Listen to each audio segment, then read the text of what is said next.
복음서의 기록을 보면 예수님께서 짧은 33년간의 삶을 사시면서 눈물을 흘리셨다는 기록이 나옵니다. 몇 번 나올까요? 3번 나옵니다. 3번밖에 나오지 않는 것은 아마 예수님은 평상시에 즐거움과 기쁨과 유쾌함, 행복함에 가득 찬 그런 진짜 거룩한 모습이 아니었을까 생각합니다. 예수님이 눈물 흘리신 사건은 참 특별한 사건이기에 딱 3번 기록이 되어져 있습니다. 한 번은 예수님께서 예루살렘 성을 바라보시면서 그들에게 닥칠 그 처참한 운명을 바라보시며 눈물을 흘리셨습니다. 또 한 번은 예수님께서 겟세마네 동산에서 밤을 새우며 기도하실 때에 통곡과 눈물로 기도하셨습니다. 그리고 3번째 마지막 눈물 흘리신 장면이 오늘 읽었던 본문의 나사로 사건에서 나옵니다. 예수님은 무엇을 보시며 어떤 마음으로 눈물을 흘리셨습니까? 우리 아픈 눈물의 현장을 보시며 그 스린 눈물의 현장을 보시며 예수님은 어떤 말씀을 하실까요? 그런 우는 우리를 예수님은 어떤 마음으로 보실까요? 예수님을 맞으러 뛰어나온 마르다에게 나는 부활이요 생명이다, 네가 나를 믿느냐 물으시고는 빨리 집에 가서 동생 마리아를 내게로 데리고 오라 말씀하셨습니다. 28절 보면 마르다는 마리아에게로 돌아가서 가만히 그에게 말합니다. 선생님이 너를 부르신다. 선생님이 오셔서 너를 부르신다. 아니, 예수님이 그를 위로하려면 빨리 마르다의 손을 잡아, 야, 동생 마리아 어디 있니? 빨리 가자. 예, 집에서 지금 펑펑 울고 있습니다. 그래, 빨리 가자. 가서 내가 그를 위로해줘야지. 그렇게 하셔야 상식적인 것 아닙니까? 그런데 예수님은 이곳에 가만히 계시면서 너가 빨리 가서 가만히 마리아를 내게로 데리고 오라. 그곳에서 울고 있는 자리에서 나에게로 데리고 오라고 말씀하셨습니다. 마치 이 모습은 지금 마르다에게 나는 부활이요 생명이다, 나를 믿는 자는 죽어도 살고 살아서 나를 믿는 자는 영원히 죽지 아니한다, 자신의 정체성을 말씀하신 이후에 마르다에 가서 마리아를 데리고 오라는 말은 그 죽음이 끝이라고 말하는 절망과 눈물과 고통의 자리에 주저앉아 있지 말고 부활이요 생명이라고 외친 나에게 마르다를 데리고 오라, 너 그 자리에서 나와서 내게로 오라고 부르시는 주님의 초청 같아 보입니다. 주님은 그들이 눈물과 고통과 죽음으로 끝나는 절망의 상태에서 울고 있는 것을 원치 않으십니다. 그래서 그에게 그 자리에서 일어나 나에게로 오라고 말씀하십니다. 예수님이 부르신다는 소식을 듣고 마리아는 아마 달려왔겠지요. 눈물을 펑펑 울면서 달려왔고 그 모습을 보고 유대인들이 야, 마리아가 곡하러 가는갑다 그러면서 같이 등달아 따라왔습니다. 예수님이 그를 불러내신 그 예수님의 마음과 마리아와 그 유대인들의 마음은 핀트가 잘 맞지 않은 듯 보입니다. 왜냐하면 마리아가 예수님을 보자마자 한 소리가 이 소리였거든요. 주께서 여기 계셨더라면 우리 오라버니가 죽지 않았겠나이다. 마르다가 처음 보였던 그 반응, 그곳에서 한 걸음도 나가지 못하고 있습니다. 왜 이제 오셨냐는 것입니다. 병들었다는 소식을 들었을 때 좀 급히 오시든지 아니면 그곳에서라도 뭔가 기적을 행하시든지 하셔야지 왜 이제야, 다 끝난 이제야, 죽고 나서 냄새가 나는 이제야 오셨느냐라는 섭섭함과 원망과 아쉬움과 체념이 그대로 묻어나 있는 고백입니다. 주께서 여기 계셨더라면 오라버니가 죽지 아니하였겠나이다. 이게 마르다의, 마리아의, 유대인들의 죽음에 매여 있는 우리 인생들의 한계요, 절망이요, 최선입니다. 죽음의 현실 앞에서 우리는 한 걸음도 비껴나갈 수 없고 한 걸음도 돌파해 나갈 수 없는 게 우리 인생의 모습입니다. 33절의 말씀을 보면 이런 이들의 모습을 보시는 예수님의 반응이 나옵니다. 고통하고 절망하고 울고 있는 스린 우리의 모습을 보시며 반응하시는 주님의 마음 그대로입니다. 33절 말씀을 같이 읽어봅시다. 시작. 예수께서 그가 우는 것과 또 함께 온 유대인들이 우는 것을 보시고 심령이 비통히 여기시고 불쌍히 여기사. 이들의 모습을 보시면서 반응하시는 예수님의 첫 번째 반응은 심령에 비통히 여기시고 불쌍히 여기시는 반응입니다. 예수님은 이 모습을 보면서 마리아도 울고 함께 따로 모든 사람들이 죽음의 절망 앞에서 울는 것밖에 할 수 없는 그 모습을 보시면서 주님이 심령에 비통히 여기셨고 그들을 불쌍히 여기셨다라고 기록합니다. 비통히 여겼다. 이 비통이라는 단어는 슬픔이라는 단어보다는 분노라는 개념에 더 가깝습니다. 매우 분노했다는 뜻입니다. 노하여서 흥분했다는 모습입니다. 우리가 매우 화가 나면 어떻게 합니까? 화가 나서 씩씩거리는 그런 모습이죠.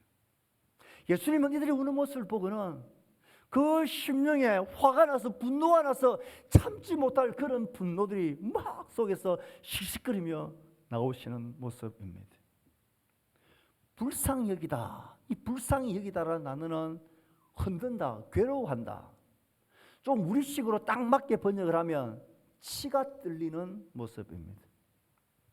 그 속에서 올라오는 이 분노 때문에, 씩씩거리는 분노 때문에 정말 치가 뚫려서 몸을 부들부들 떨고 있는 그 모습이 심령의 비통 여기사 불쌍히 여기시는 모습입니다. 예수님은 울고 있는 그들, 죽음 앞에 절망하고 있는 그들을 보시면서 심령의 분노를 느끼며 치를 드시며 그들을 불쌍히 보시고 계십니다. 예수님의 이 심령의 분통과 치 떨리심은 누구를 향한 것입니까? 나는 부활이요 생명이다 라고 말씀하신 이 예수님을 믿지 못하는 마리아와 마르다 그 동네 사람들을 향한 분노와 치 떨림이십니까? 그럴 리가 없습니다. 우리 인생의 죽음의 현장과 이 고통의 아픔을 우리 주님은 신앙이란 믿음이란 이름으로 덤탱이 씌우시는 그런 분이 아니십니다. 아프면 아프고 죽음 앞에 절망하고 나의 계획과 실패의 좌절과 고난 앞에 힘겨워하고 쓰린 눈물을 흘리는 우리의 모습을 주님이 분노하실 리가 없습니다. 주님이 심령이 분통히 여기시고 치를 떨려 분노하시는 것은 우리가 매여 있는 이 인생의 한계와 죽음의 절망, 이 비참한 모습을 보시면서 아파하시는 아픔입니다. 죄와 사망의 근세로 우리를 일평생 종노릇하게 만드는 대적 사탄과 영적인 원수들의 그 존재 앞에 치들려 하시는 주님의 분노이십니다. 그들을 구원하시고 싶어 하시는, 그래서 독생자 예수를 십자가에 내어주셔야 하는 그런 치들림의 아픔의 사랑의 분노가 여기에 있습니다. 칼빈은 이 분노를 그의 주석에서 이렇게 말합니다. 이 분노는 죽음과 악과 부자연함과 광포한 폭정으로 말미암는 분노다. 예수님은 지금 우리의 죄와 사망의 권세와 사탄의 나라와 하나님의 백성들의 그 영광을 잃어버리는 그 절망 가운을 향한 처참한 현실을 보시며 분노하시며 치들려하고 계시는 사랑의 주님이십니다. 우리가 요한복음의 이 사건을 바라보면서 예수님의 이 심령의 분노와 치들리심이 그냥 단순히 아파하고 공감하는 정도의 차원이 아니라는 사실을 요한은 우리에게 꼬집어 이야기해 주고 있습니다. 심령의 비통 여기사, 이 말은 그 심령은 영이란 뜻입니다. 그의 영이 분노하며 치를 떨고 계시는 이 심령, 이 영이 요한복음 19장 30절 예수님이 십자가에 못 박히셔서 운명하시는 그 순간에 다시 등장을 합니다. 19장 30절 말씀을 읽습니다. 시작. 예수께서 신 포도주를 받으신 후에 이르시되 다 이루었다 하시고 먹이를 숙이니 영혼이 떠나가시니라. 영혼이 떠나가시다. 이 원문은 자기 영을 넘겨주시니라 하는 뜻입니다. 우리의 고통과 죄의 권세와 사탄의 권세를 향하여 죄와 죽음 앞에 종노릇하는 우리를 보시며 그 심령이, 그 영이 치를 듯이었던 그 애통하는, 그 분통하는 그 심령을, 그 영을 그 죄와 고통에서 구원하고 우리를 살리기 위하여서 그 애통하는 심령을 주님은 십자가에 스스로 자기를 못 박으시고 그 십자가에서 대속의 주물로 그 애통하는 그 자신의 영을 아버지의 손에 대속의 제물로 그에게 올려드리라. 이게 주님이 우리를 향한 사랑이고 반응입니다. 나와 우리들의 인생들의 한계와 죽음의 절망 앞에 그 형이 심령이 애통을 하며 분노하시며 짓들려 하시던 그 영을, 그 심령을, 그 생명을 그곳에서 우리를 구원하고 살리기 위하여 스스로 대속적인 제물이 되셔서 자기의 손으로 그 영을 아버지의 손에 제물로 올려드렸다. 이게 요한복음이 우리에게 말해주고 있는 예수의 심령의 분통이고 아파하시고 불쌍히 여기시는 모습입니다. 예수님은 자신의 영을 자발적으로 죽음에 넘겨주는 고통스러운 순종의 길을 걸어가십니다. 왜요? 그 생명을 내어주셔야만 우리를 죽음에서 살릴 수 있기 때문입니다. 자신이 저주와 고통을 당하셔야만 영원한 저주와 고통 가운데 우리에게 소망과 희망과 생명을 주실 수 있기 때문입니다. 나사로의 죽음의 사건은 예수 그리스도의 이 놀라운 대속의 사건을 우리에게 리허설처럼 보여주는 위대한 죽음을 넘어선 사랑의 사건을 우리에게 보라고 말합니다. 치를 드시며 그 분노의 문제의 현장으로 주님은 그 마리아의 손을 잡고 가십니다. 주님이 그에게 물으십니다. 그를 어디 두었느냐? 주여 와서 보옵소서. 예수님께서는 그를 어디에 두었느냐 물으시므로 너희의 그 처참한 절망과 죽음의 한계와 고통과 눈물의 그 장소가 어디냐? 너의 실패의 자리, 너의 참혹한 인상의 자리, 그 자리가 어디 있느냐? 주님은 물으십니다.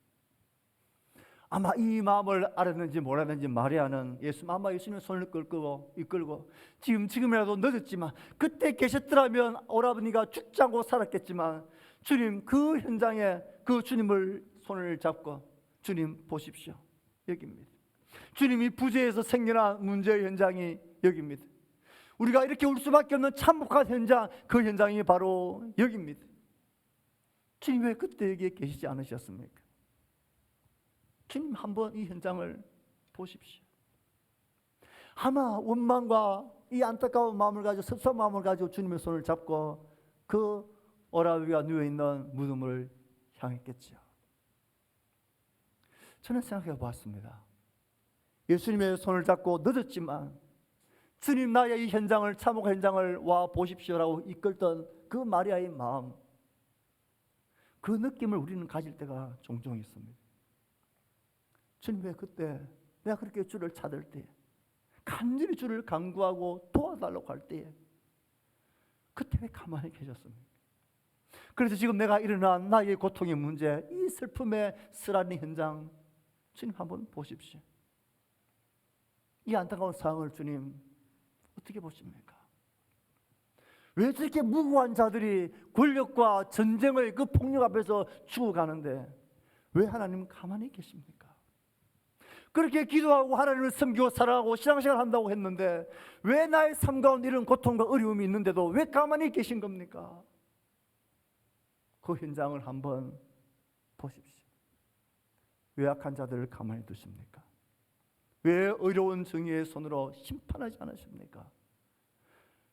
하나님이 부재하신 듯한 그 고통 현장으로 우리는 주님의 손을 끌고 가고 싶습니다.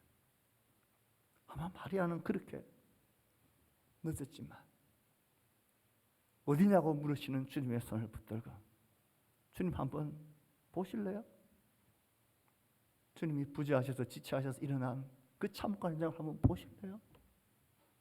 그러면서 주님의 손을 끌고 갔겠죠. 사랑하는 성도 여러분, 요한복음이 기록해주는 이 예수님의 반응과 모습은 이렇게 묻고 싶어하는 우리의 마음 가운데 대답을 해주십니다. 여러 가지 모습으로 이 나사로의 사건은 주님께서 죽으시고 부활하신 부활의 사건, 생명의 사건을 우리에게 연결시켜 줍니다. 오늘 나사로의 사건 속에서 예수님이 마리아에게 그를 어디에 두었느냐, 너의 그 비참한 삶의 현장이 어디냐 물으시고, 이 마리아는 예수님을 그 현장으로 데리고 가면서 그 속에 묻고 있는 많은 물음들이 가득 차 있을 것입니다. 그런데 이 물음은 예수님의 부활의 아침에 다시 들려집니다. 부활의 아침, 베다니 나사로의 동생의 마리아가 아니라 막달라 마리아와 다른 여인들이 예수님의 시체에 향유를 바르기 위해서 그 무덤의 동산을 찾아옵니다. 무덤은 열려있고 예수님의 시체가 온데간데 없어져 버렸습니다. 부활하셨기에 주를 볼 수가 없었습니다. 동산지기로 나타나신 예수님, 동산지기인 줄 알고 예수님께 그들이 이렇게 묻습니다. 요한복음 20장 15절입니다. 같이 읽습니다. 시작. 주여, 당신이 옮겼거든 어디 두었는지 내게 이르소서. 그리하면 내가 가져가리이다. 그를 어디에 두었느냐 물으셨던 그 주님이 이 요한복음 19장 부활의 현장 속에서는 이 마리아가, 다른 마리아가 예수님께 묻습니다. 주를 어디에 두었습니까? 어떤 마음입니까? 그를 어디에 두느냐 물으시는, 그를 어디에 두느냐 물으시는 주님은 부활하시고 다시 살아나셨어. 예수님의 죽은 시체를 찾고 있는 그 인생의 한계 앞에 그런 부활의 몸으로 빈 무덤을 보이시면서 그들이 다시 그를 어디에 두었느냐 묻고 찾게 하시는 이 질문의 역정과 모습을 완전히 바꾸어 놓습니다. 마리아의 눈물, 우리는 생각합니다. 마리아의 향유가 이 나사로 사건에서 다루어지고 있는 것을 봅니다. 예수님께서는 그가 우는 것과 온 유대인들이 우는 것을 보셨습니다. 오라비 나사로의 시신 앞에서 우는 마리아의 눈물은 훗날 예수님의 무덤을 찾아와 예수님의 무덤 시체를 찾지 못하여 울고 있는 다른 막달라 마리아의 눈물을 생각나게 만듭니다. 마리아의 향유는 이들이 예수님의 무덤을 찾아와 예수님의 몸에 향유를 바르려고 했던 이 마리아들의 모습을 생각나게 만듭니다. 예수님의 시신을 잃어버린 막달라 마리아의 눈물이 예수님의 부활을 깨달음으로 닦아지듯이 오라비 나사로의 이런 마리아의 눈물은 역시 나사로의 부활로 다시 사는 것으로 닦아질 것입니다. 그러나 이 사건은 베다니 마리아는 예수님의 장사와 부활의 리허설의 주인공과 같은 역할을 하고, 막달라 마리아는 예수님의 장사와 부활의 본 공연의 주인공 역할을 하는 그런 모습을 우리는 보게 됩니다. 나사로의 죽음과 다시 사는 사건은 예수 그리스도의 죽음과 다시 사는 부활의 사건을 우리에게 주목하게 만들어 준다는 것입니다. 그러므로 우리는 그를 어디에 두느냐, 와서 보시옵소서 라고 예수님의 손을 끌고 가는 그런 심정으로 우리의 삶의 많은 고통과 어려움의 문제 앞에 주님 왜 주님 그때 거기에 역사하지 않으셨는지를 묻고 있는 우리들에게 와서 한번 이 참혹한 현장을 봐달라고 주님의 손을, 이 안타까움을 가지고 섭섭함을 가지고 끌고 가는 우리에게 성경은 우리에게 대답해 줍니다.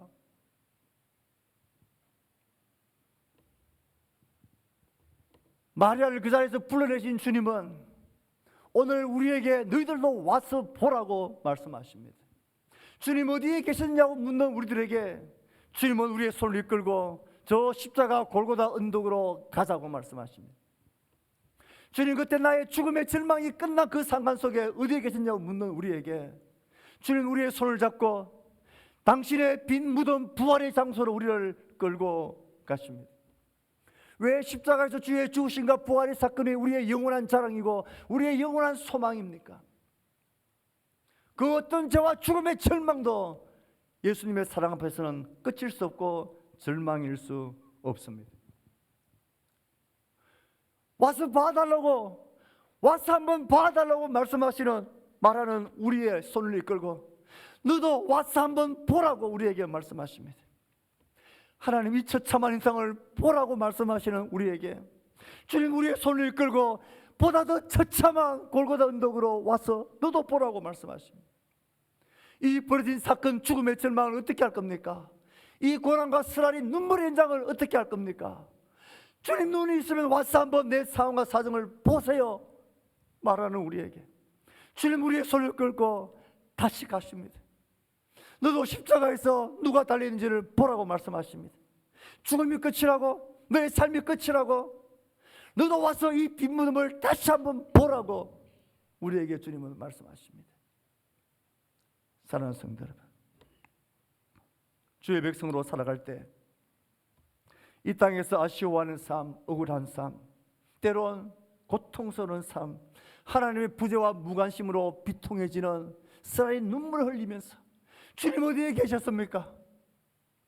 와서 내 삶, 내 형편을 한번 봐주세요라고 말하고 싶은 수많은 시간들이 있을 것입니다. 사랑하는 성도 여러분, 그때 주님이 우리보다 더 큰 소리로 너도 와서 보라고 말씀하십니다.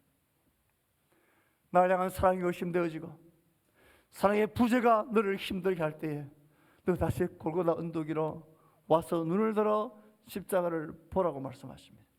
지금도 그 뜨거운 피가 너를 위해 흘려지고 있는 그 십자가를 보라고 말씀하십니다. 이런저런 절망의 순간, 이제 다 끝났다고 싶은 좌절과 그 쓰라린 눈물 흘리는 그 자리에 있는 우리들에게 주님, 우리 손을 이끌고 가자고 말씀하십니다. 저 끝이라고 하는 절망, 그 무덤의 자리에 가서 한번 보라고 말씀하십니다. 진짜 죽음이 끝이니, 이 땅에서 우리가 이 이별이 정말 끝이니 너도 한번 보라고. 죽음을 넘어서고 이기는 사랑이 너에게 지금도 여전히 있다고 주님 우리에게 말씀하십니다. 주님의 이 대답과 이 말씀은 이어지는 예수님의 반응과 모습 속에서 훨씬 더 분명해집니다. 그를 어디에 두느냐 물으시는 물음에 비통해하며 주님은 무덤이 있는 곳으로 가시고 인도함을 받습니다. 그 길을 가시면서 다시 한번 주님은 눈물을 참지 못하십니다. 그 감정을 주체하지 못하십니다. 35절은 예수께서 눈물을 흘리시더라 그렇게 기록을 합니다. 예수님의 이 눈물은 누이와 유대인들의 눈물과는 다른 성격의 눈물입니다. 이 눈물이 흐르더라, 이 단어를 다른 단어를 쓰고 있기 때문에 그렇습니다. 그들의 눈물은 고통하며 크게 부르짖며 애통하고 몹시 슬퍼하는 그런 눈물이라면 이 예수님의 눈물은 다른 모양입니다. 이 예수님의 눈물은 울다, 눈물을 흘리다. 마리아와 유대인들의 이 사람들의 통곡하는 울음이 밖으로 터져 나오는 울음이라면 예수님의 이 울음은 그 속 깊은 곳에서 왈칵 쏟아내는 눈물의 울음입니다. 그들이 죽음의 아픔과 절망과 이별의 고통의 현상을 아파하는 통곡하는 울부짖는 눈물이라면 주님의 눈물은 그 고통을 가져온 슬픔의 원인, 죽음의 원인을 향한 울컥 쏟아내는 그의 눈물입니다. 보다 더 근원적인 그 원인을 아파하고 슬퍼하시고 힘겨워하시는 울컥 쏟아내는 주님의 눈물입니다. 예수님이 우는 그들을 보면서 심령의 비통함을 여기신 것이 감정의 공유로만 끝나지 않고 그 애통했던 비통했던 그 심령을 스스로 하나님께 내어드림으로 그 문제를 해결하셨던 것처럼 이 예수님의 울컥 쏟아내는 눈물도 다시 한번 우리 가운데 등장을 합니다. 요한복음 19장 33절 34절입니다. 시작. 예수께서 이르러서는 이미 죽으신 것을 보고 다리를 꺾지 아니하고 그중 한 군인이 창으로 옆구리를 찌르니 곧 피와 물이 나오더라. 그 피와 물이 울컥울컥 쏟아져 나오는 모습입니다. 예수님이 애통하며 고통하며 울고 있는 그들을 보시면서 그 죽음의 현장 위에 끌려서 손잡혀서 가자고 하시면서 그들의 모습을 현장을 보시면서 그 속에서 울컥 눈물을 쏟아내셨던 그 주님, 이 죄와 슬픔과 고통의 원인을 향하여서 울컥 눈물을 쏟아내셨던 주님은 그 모든 원인을 제거하기 위해서, 죄와 사망의 권세를 끝장내기 위해서 주님은 십자가에서 자신을 못 박으시고 자신의 영을 하나님께 올려드리는 제물이 되신과 동시에 자신의 몸에서 그 피와 물을 울컥울컥 쏟아내심으로 이 모든 문제의 원인을 완전히 제거하시는 주님의 사랑을 우리는 여기서 다시 봅니다. 이사야는 그는 실로 우리의 질고를 지고 우리의 슬픔을 당하셨구나. 그가 우리의 슬픔의 모든 고통과 원인을 그가 친히 당하시면서 피와 물을 울컥울컥 쏟아내심으로 그들의 아픔을 보면서 눈물을 울컥 쏟아내셨던 그 주님이 그 모든 원인을 철저하게 제거하시고 이겨내시는 생명과 사랑의 주님인 것을 우리는 보게 됩니다. 나사로의 병든 가운데서 지체하신 주님, 내게로 오라고 마리아를 불러내셨던 주님, 어디에 그를 두었느냐? 와서 보라는 마리아의 대답. 그가 드린 유향과 눈물과 주님이 흘리셨던 비통함과 눈물과 고통들, 이 모든 나사로의 이 위대한 사건은 예수님께서 우리를 죄와 사망과 영원한 고통의 문제에서 우리를 살리고 우리의 생명과 부활이 되어주시고 진짜 나를 믿는 자는 죽어도 살고 살아서 나를 믿는 자는 영원히 죽지 아니하라는 사실을 네가 믿느냐고 물으심으로 그 사랑을 믿음으로 생명과 구원의 놀라운 자리를 우리를 이끌어 가시는 주님의 사랑을 우리 가운데 정확하게 보여주는 위대한 하나님의 영광의 사건입니다. 예수님의 이 모습을 보면서 예수님이 이렇게 울컥 눈물을 쏟으시며 울고 있는 이 모습을 보면서 사람들은 다른 두 가지 반응, 동일한 한 가지의 반응이라도 할 수 있는 반응을 그들은 36절 7절에서 이렇게 보입니다. 한번 읽어봅시다. 시작. 이에 유대인들이 말하되 보라 그를 얼마나 사랑하셨는가 하며 그 중 어떤 이는 말하되 맹인의 눈을 뜨게 한 이 사람은 죽지 않게 할 수 없었더냐 하더라. 첫 번째 반응은 와, 주님이 저렇게 부들부들 떠시며 치를 뜨시며 슬퍼하시고 불쌍히 여기는 모습을 보면서 그들이 울컥 눈물을 쏟아내시는 모습을 보면서 와, 주님이 정말 저들을 사랑하셨구나. 얼마나 저들을 사랑하셨기에 저렇게 치를 부들부들 떨면서 저렇게 아파하실 수 있을까? 저렇게 눈물을 울컥울컥 쏟아내실 수 있을까? 그들은 주님의 사랑을 알기는 알았지만 그 사랑의 진짜 큰 내용, 그 깊이와 넓이를 그들은 모릅니다. 병들다는 소식을 듣고도 지체하시는 것이 사랑인 것은 그들은 몰랐습니다. 죽음으로 내어버려 두셨던 그 사랑을 모릅니다. 그 죽음이 영원한 하나님의 더 큰 부활의 영광을 맛보게 하기 위한 사랑인 것을 알 턱이 없었습니다. 동시에 한편으로는 저렇게 사랑하신다면 왜 그를 죽지 않게 할 수 없었더냐? 그렇게 할 수 있는 능력 있는 분으로 보이는데 왜 그렇게 할 수 없었더냐? 저렇게 하고 버려두면서도 그걸 사랑이라고 말할 수 있냐? 사랑한다면 저렇게 버려두면 안 되지 않느냐? 그러나 그들은 이 사랑을 모릅니다. 우리 속에도 이런 갈등과 이런 물음들을 묻고 싶을 때가 얼마나 많았습니까? 왜 병들었을 때 그 절망의 자리를 끝나기 전에 왜 주님이 나를 사랑하신다면, 그렇게 나를 사랑하신다면 왜 그를 죽음으로 버려두셨느냐? 하나님이 사랑이라면 이 말도 안 되는 사회의 부조리와 악을 왜 가만히 두시느냐? 사랑의 하나님이라면 이런 슬픔과 고통과 고난을 불의한 이 악을 왜 방관하실 수 있느냐? 이러고도 하나님을 사랑의 하나님이라 말할 수 있는가? 사랑한다면 죽도록 버려두서는 안 되지. 사랑한다면 저렇게 버려두서는 안 되지. 그래도 하나님이 살아계시고 사랑이라고 말할 수 있느냐? 그들이 다 알지 못하는, 세상이 다 이해할 수 없는 하나님의 사랑이 있습니다.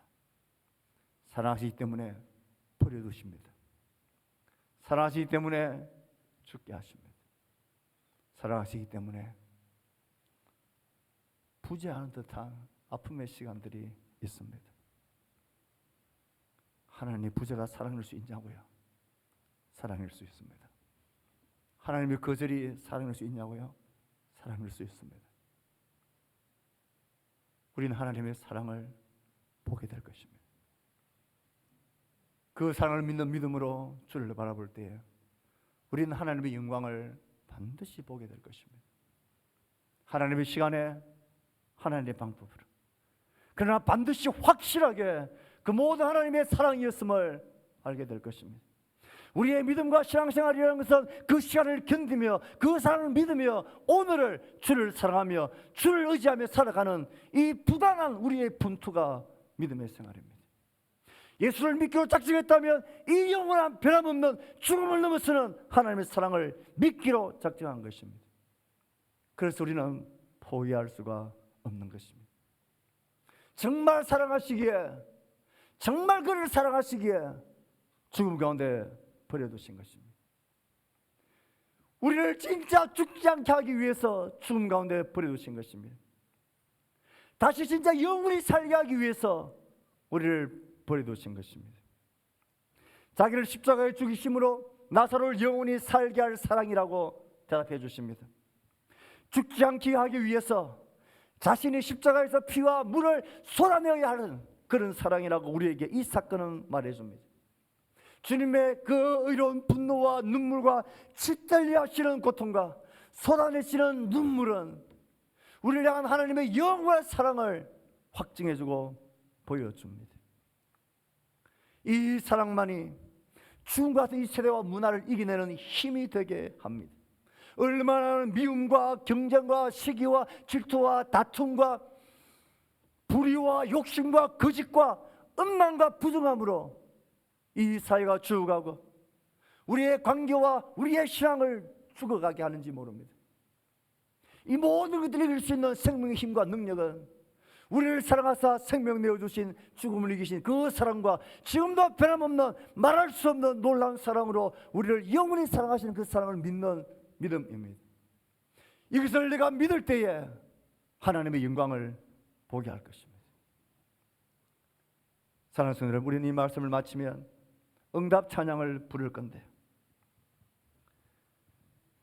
주님의 손을 이끌고 와서 봐달라고 이끌었던 그 마리아의 고백, 주님이 옷자락 붙들고 향유를 부으며 그의 머리로 주의 발을 닦던 그 마리아, 그 입에 입 맞추던 마리아를 기억하십시오. 내 삶의 주의 손을 가서 한번 봐달라고 고백하는 그때에 우리는 이 마리아를 보아야 합니다. 그의 고백, 그의 간절한 주님의 발 앞에 엎드려 주를 바라보고 주를 왕으로 삼는 이 믿음의 고백이야말로 오늘을 견디게 한 우리의 힘입니다. 네가 믿으면 하나님의 영광을 보리라. 믿을 때에 우리는 하나님의 영광을 볼 것입니다. 주의 사랑을 믿을 때에 하나님의 영광을 볼 것입니다. 믿음으로, 그 사랑을 믿음으로 하나님의 영광을 보는 우리 모두가 되기를 주의 이름으로 축복합니다. 우리 함께